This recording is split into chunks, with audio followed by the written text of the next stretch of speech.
बिस्मिल्लाहिर्रहमानिर्रहीम अस्सलाम वालेकुम। आज हमारा नेक्स्ट जो एग्जांपल हमने करनी है वाइस्ट्रास एम टेस्ट की, जिसको डोमिनेटेड कन्वर्जेंस टेस्ट भी कहते हैं। इसको मैंने बहुत अच्छे से आपके साथ जो है वो एक्सप्लेन किया है इससे पहले वाले लेक्चर्स में। तो अब हम इसकी एक और एग्जांपल करेंगे। उसमें हमने इसकी यूनिफॉर्म कन्वर्जेंस बतानी है। आपके पास summation F N X given है और हमने इसकी यूनिफॉर्म कन्वर्जेंस बतानी है।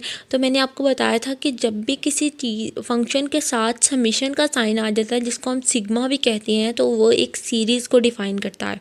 मतलब आपके पास ये जो है वो ये एक सीरीज़ है। आप एन की डिफरेंट वैल्यूज़ लेते जाएंगे। आपके पास एन अगर उन्होंने नहीं भी बताया, इट्स मीन कि आपका एन जो है वो इंटीजर से बिलोंग करता है यहाँ पर, ठीक है। अब हमने क्या करना है, ये आपके पास एक सीरीज़ है और आपने सीरीज़ पर यूनिफॉर्म कन्वर्जेंस बतानी है कि किस तरह से होगी। अब हम इसका सोल्यूशन स्टार्ट करते हैं। सबसे पहले आप देखें कि आपके पास जो फंक्शन है, इससे पहले हम एम एन उसका निकालते थे फंक्शन का एम एन निकालने के बाद हम कहते थे कि हमारा अगर पी सीरीज़ टेस्ट लगाते थे और हमारा फंक्शन अगर कन्वर्ज करता था तो वो यूनिफॉर्मली कन्वर्ज जो है वो प्रूफ हो जाता था। लेकिन वहाँ पर हम एक्स की वैल्यू को एक्सक्लूड कर सकते थे, या हम वहाँ पर जैसे हमारे पास इससे पहले वाला question sine N X over N square था, तो हमने कहा कि हमारे पास साइन का आंसर हमेशा लेस देन 1 आता है, तो हमने उसको एक्सक्लूड किया और 1 ओवर एन स्क्वायर को सॉल्व आउट कर लिया था। यहाँ पर हमारे पास जो फंक्शन है वो देखिए x one over 1 plus x की पावर में एन है। मतलब आपकी बेस की पावर में जो है वो एन पड़ा हुआ है। तो इससे पहले एन पावर है, मतलब आप फंक्शन की डिफरेंट वैल्यूज़ ले सकते हैं। जैसे कि हमने समीशन, हम कोई फंक्शन देखते थे, हमने समीशन एक्स एन चेक किया था, तो हमारे पास एक्स एन की डिफरेंट वैल्यूज़ आती थी। आपने 0 पर चेक किया, एक्स की पावर में 0, देन एक्स की पावर में 1, एक्स की पावर में 2, अप टू सो ऑन। आपकी जो वैल्यूज़ हैं ये एक्स की पावर में n तक जाती थी। तो हम इन ऐसी सीरीज़ को ज्योमेट्रिक सीरीज़ कहते थे। अब इस फंक्शन में देखें, आपके फंक्शन में x आपके ऊपर भी पड़ा हुआ है, नॉमिनेटर में भी आपके पास देखें, नॉमिनेटर में आपके पास जो वैल्यू पड़ी है x पड़ा है, और आपके पास जो डिनोमिनेटर में वैल्यू पड़ी है वो 1 प्लस एक्स पड़ी है, और आपकी x ओवर 1 प्लस एक्स की पावर में कोई वैल्यू पड़ी है, आपकी बेस की पावर में n है। तो अगर हम वहाँ पे लास्ट में क्वेश्चन में हमने x को एक्सक्लूड कर लिया था, हमने उसका मार लिया था साइन एन एक्स का, तो वो एक्सक्लूड हो गया था, फ्रैक्शन रिड्यूस कर ली थी, तो हमने एम एन सीरीज़ निकालनी थी। लेकिन इस क्वेश्चन में आप एम एन सीरीज़ निकालना मुश्किल है। अगर आप x ओवर 1 प्लस एक्स का मॉड लेते हैं तो आपके पास कभी भी ये 1 के इक्वल नहीं हो सकती है। क्यों 1 के इक्वल नहीं हो सकती? इक्वल होने का क्या मतलब है कि हमने यहाँ से x को निकालना होता था, हमारे पास एम एन सीरीज़ में सिर्फ n टर्म्स आती हैं। हम कहते हैं कि x ओवर 1 प्लस एक्स में कभी भी ये हमारे पास 1 के इक्वल नहीं हो सकता। क्यों 1 के इक्वल नहीं हो सकता है? क्योंकि आपका जो डिनोमिनेटर में 1 प्लस एक्स पड़ा है ये कभी भी x के इक्वल नहीं होगा।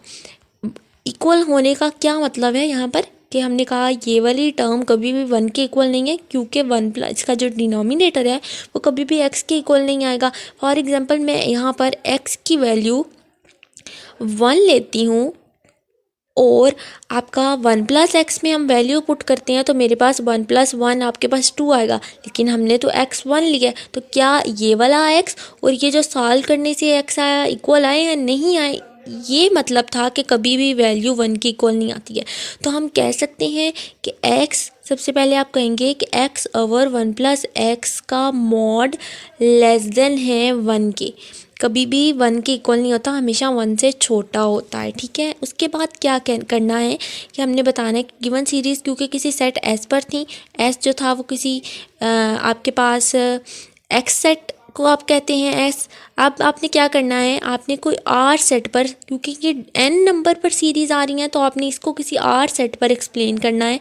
जब आप इसकी R सेट पर एक्सप्लेन करने का क्या मतलब है कि मैंने आपको स्टार्टिंग में लिख के बताया कि समीशन एक्स एन आपके पास डिफरेंट सीरीज़ ऑफ आती हैं एक्स की पावर में 0 1 के इक्वल होता है, एक्स की पावर 0, एक्स की पावर 1, एक्स की पावर 2, एक्स की पावर n सीरीज़ आती हैं। तो हमने इस x ओवर 1 प्लस एक्स को किससे रिप्लेस कर देना है, यहाँ पर r से रिप्लेस करेंगे। तो आपका हम लिखेंगे कि हम एक बात अभी हमने ये भी की थी कि x ओवर 1 प्लस एक्स हमेशा लेस देन होता है 1 के। तो हमने इस x ओवर 1 प्लस एक्स को आर के इक्वल रखना है। आर के इक्वल रखने का मतलब मैंने आपको बताया कि हमारे पास वो ज्योमेट्रिक सीरीज़ होती थी जो ये वाली फॉर्म आती थी, एक्स की पावर 0, एक्स की पावर 1, हम डिफरेंट एन की वैल्यूज़ लेते थे up to so on X की पावर n। ये ज्योमेट्रिक सीरीज़ होती थी। अगर यहाँ पर आपकी बेस ए भी हो तो हम कहते थे ए की पावर 0, ए की पावर 1। ये सारी हमारे पास जो है वो एक ज्योमेट्रिक सीरीज़ है।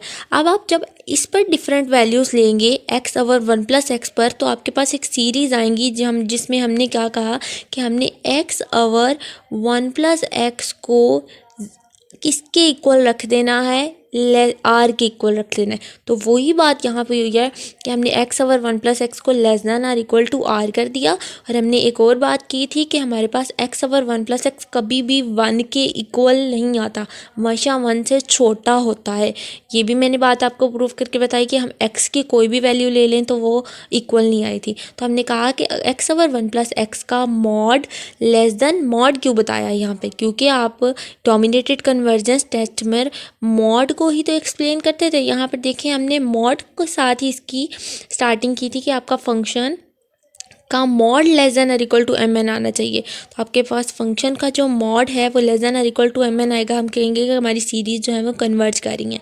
आप देखें कि हमारे पास नेक्स्ट जो है less than or equal to R हमने लिखा और वो हमने सीरीज़ लिखी वो कि वो 1 के हैं equal, less than or equal to R हैं और वो 1 से छोटी हैं।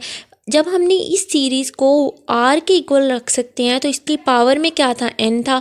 तो हम इस फंक्शन पूरे को fn फंक्शन को less than or equal to R N कर सकते हैं। हमने less than or equal to इसकी जगह पर r लिखा और उसकी पावर में क्या आ गया जी, आपके पास n था वो आ गया। अब वाइटस्ट्रास टेस्ट को हम अप्लाई करें और अब हम अगर इसकी mn सीरीज़ देखें तो आपके पास जो mn सीरीज़ आई हैं वो क्या आई हैं, समीशन mn आपके पास क्या आ गया, r की पावर n mn सीरीज़ जिसमें सिर्फ n टर्म शामिल होती है। तो आपके पास n टर्म आ रही है ना, r की पावर n में पावर में n आ रहा है, n टर्म आ रही है, हमने rn ले लिया mn अपना। अब आप कहेंगे आप rn पर कोई भी वैल्यू ले लें वो हमेशा इन्फिनिटी से छोटी आती है। rn पर कोई भी वैल्यू ले लेने का मतलब कि वो इन्फिनिटी से छोटी आने का क्या मतलब है कि आपकी rn जो है वो कन्वर्ज करता है। क्यों कन्वर्ज करता है कि आप मॉड ऑफ r ले लें वो हमेशा लेस देन 1 आता है। मतलब आपका mod of r absolute value r की किस में आती है, -1 और 1 के दरमियान में आती है। ये आपका ओपन इंटरवल को डिफाइन करता है हमेशा। आपने इसके बाद आप स्टेप्स को ऐड भी कर सकते हैं, लाजमी नहीं कि आपने इसी तरह से एक्सप्लेन करना है। मैंने आपको जो स्टेप्स बताए हैं आप बेशक वो लिखें कि हमारे पास X over 1 plus X less than 1 होता है। वो क्यों 1 होता है, क्योंकि हमारे पास डिनोमिनेटर कभी भी एक्स के इक्वल नहीं आता। फिर हमने इस वाली टर्म को आर के इक्वल रख लिया और फिर हमने बताया कि हमारी जो आर के इक्वल है तो ये आर की पावर एन के इक्वल है। और फिर हमने एम एन ले लिया और एम एन लेने के बाद हमने आर की पावर में एन ले लिया और हमने आर की power N less than infinity क्यों कही है, क्योंकि ये mod of absolute value R की लेस देन 1 होती है। और जब एब्सोल्यूट वैल्यू लेस देन 1 होती है तो हमारे पास हमने सीरीज़ को जब हमने आर के इक्वल कंसीडर कर लिया, मतलब कि हमने एक्स को आर के इक्वल कंसीडर कर लिया है, तो हम यहाँ पर वैल्यूज़ रिप्लेस कर सकते हैं। अब आपका function mod of absolute value R की किस में आई है, एब्सोल्यूट वैल्यू आर की हमारी लाइक की मैंने अभी अभी आपको बताया -1 आर लेस देन 1। आपकी एब्सोल्यूट वैल्यू जो है वो -1 और 1 के दरमियान में आई है। तो आप क्या करेंगे कि हमने फंक्शन को उसकी एब्सोल्यूट वैल्यू को क्या करना है जी, -1 और 1 के दरमियान में आई है तो आपने यहाँ पर आपका फंक्शन लाई करेगा -r और r के दरमियान में, -r और आपने नीचे 1 प्लस एक्स था तो r से रिप्लेस कर दिया लेस देन और इक्वल टू एक्स, और x था तो r से रिप्लेस कर दिया। आपका -r और r के दरमियान में फंक्शन एक्सप्लेन हो गया है। अब वो नेक्स्ट कहता है कि इसका मतलब है कि अगर सीरीज़ कन्वर्ज कर जाती हैं uniformly on any compact subset of -1/2 और इन्फिनिटी, कि हमारी सीरीज़ कन्वर्ज कर जाएंगी, इस सबसेट पर कन्वर्ज करेंगी। इधर आपकी सीरीज वाइस्टर्स टेस्ट पर हमने देखा कि कन्वर्ज कर गई थी, लेकिन अगर हमारे पास फंक्शन ये वाली टर्म जो है वो इसके इक्वल हो जाए तो हमारी सीरीज़ किस तरह से कन्वर्ज करेंगी, ये हमारे उन्होंने कॉम्पैक्ट सबसेट ऑफ -1/2 और इन्फिनिटी लिखा है। ये किस तरह से लिखा है -1/2 और इन्फिनिटी? देखें, अगर हम r = 1 पुट करते हैं, r = 1 पुट करने से आपके पास यहाँ पर आप r = 1 पुट करें तो आपके पास नॉमिनेटर में माइनस आ रहा है, 1 पुट करेंगे -1 1 प्लस r की जगह पे 1 पुट करेंगे तो ये आपके पास -1/2 आ जाएगा। सिमिलरली जब आप इधर r = 1 पुट करेंगे तो आपके पास सीरीज़ आएंगी 1 और 1 -1 आपके पास 0 हो जाएगा, और 1 की पास से जो भी टर्म 0 जब भी डिवाइड होता है वो हमारे पास = इन्फिनिटी आता है। तो आपके पास यहाँ से आंसर -1/2 आया और इस वाले से आंसर इन्फिनिटी आया। तो आपका फंक्शन किस सीरीज़ पर जाकर कन्वर्ज किया? -1/2 और इन्फिनिटी, ओपन इंटरवल के दरमियान में आपका फंक्शन कन्वर्ज कर गया। -1/2 और इन्फिनिटी ओपन इंटरवल मैंने बहुत दफ़ा एक्सप्लेन किया। आप रियल लाइन पर इस फंक्शन को एक्सप्लेन करें, -1/2 आपका जो है वो 0.5 होगा, या अगर आपके पास 0 है और ये आपका पास -1 है, ये आपके पास -0.5 के दरमियान में होगा और इन्फिनिटी के दरमियान में है, तो आपका इन्फिनिटी इस साइड पे लाई करता है। -0.5 और इन्फिनिटी को छोड़कर फंक्शन जो है वो इस वाली वैल्यू को छोड़कर और इसको छोड़कर इसके दरमियान में जितनी वैल्यूज़ आएंगी आपका फंक्शन जो है वो कन्वर्ज करेगा, और आप इसकी जितनी वैल्यूज़ लेकर चेक करेंगे आपका फंक्शन यूनिफॉर्मली कन्वर्ज प्रूफ होगा। नेक्स्ट एग्जांपल भी बिल्कुल सेम ही है, लेकिन उसमें हमने फंक्शन को बताना है कि आपका फंक्शन किन पॉइंट्स पर जाकर कन्वर्ज नहीं करता है। आप फंक्शन सेम वही फंक्शन है, उन्होंने कहा है सीधा सोल्यूशन इन वीडियो लेक्चर, तो यही सोल्यूशन जो यहाँ पर लिखा हुआ है यही इसका सोल्यूशन है कि अगर हमने ये बहुत दफ़ा ये बात की है, इससे पहले हमने जब वाइस्टर्स टेस्ट किया था तो हमने एक नेसेसरी कंडीशन रिकॉल करवाई थी, उसमें कहा था कि अगर हमारे समेशन FN कन्वर्ज करता है तो लिमिट भी उस एब्सोल्यूट फंक्शन किसी नॉर्म ऑफ फंक्शन जो है किसी सेट S पर लिमिट पुट करने से आंसर 0 देती है। अब ये सीरीज़ कब कन्वर्ज नहीं करती हैं? ये सीरीज़ कब कन्वर्ज नहीं करती? किसी सेट S पर, और आपका S अगर -1/2 और B के इक्वल था। अभी हमारे पास जो सेट आया था -1/2 और इन्फिनिटी पर, हमने कहा था कि हमारा टेस्ट जो है वो यूनिफॉर्मली कन्वर्ज करेगा। अब वो इन्फिनिटी की जगह पर कहता है कि हमने कोई बी टेस्ट ले लिया, बी वैल्यू ले लिया और बी लेस देन इन्फिनिटी है। अगर आप बी लेस देन इन्फिनिटी या इन्फिनिटी से छोटी है रियल लाइन पर, आपके पास जब भी कोई ऐसा फंक्शन आ जाता है, आप रियल एनालिसिस का कोर्स पढ़ रहे हैं, रियल लाइन पर वो वैल्यू लेकर चेक करना स्टार्ट कर दें कि बी लेस देन इन्फिनिटी का क्या मतलब है। रियल लाइन पर आपके पास इन्फिनिटी इधर आता है, तो इस इन्फिनिटी से छोटी मतलब कि रियल लाइन पर इस साइड पर जितनी वैल्यूज़ आपके पास आएंगी फंक्शन उस पर जो है वो यूनिफॉर्मली कन्वर्ज नहीं होगा। उसने कहा डज नॉट कन्वर्ज, तो इस साइड पर इन्फिनिटी से पहले जितनी वैल्यूज़ आएंगी वो कन्वर्ज नहीं करेगा। यहाँ वो कहता है कि अगर आपके पास कोई सेट A और इन्फिनिटी है तब भी अगर, और आपका A जो है वो -1/2 है, तब भी फंक्शन जो है वो यूनिफॉर्मली कन्वर्ज नहीं करता। A ग्रेटर देन -1/2 है। A के ग्रेटर देन -1/2 होने का क्या मतलब है कि A आपका -1/2 से बड़ा है, तो अब -1/2 को रियल लाइन पर शो करके चेक कर लें -0.5। तो बिकॉज इन दिस केसेस क्यों ये कन्वर्ज नहीं करता? क्योंकि फंक्शन इस केस पर आपको वैल्यू 1 देता है। क्यों 1 देता है? आपका यूनिफॉर्म कन्वर्ज होने का फंक्शन का क्या मतलब है? यूनिफॉर्म कन्वर्ज होने का मतलब है कि आपका फंक्शन जो है वो 0 के इक्वल है, लेकिन आपके इस केस में या इस केस में फंक्शन की वैल्यू 1 आती है, हम कहते हैं कि फंक्शन यूनिफॉर्मली कन्वर्ज नहीं करेगा।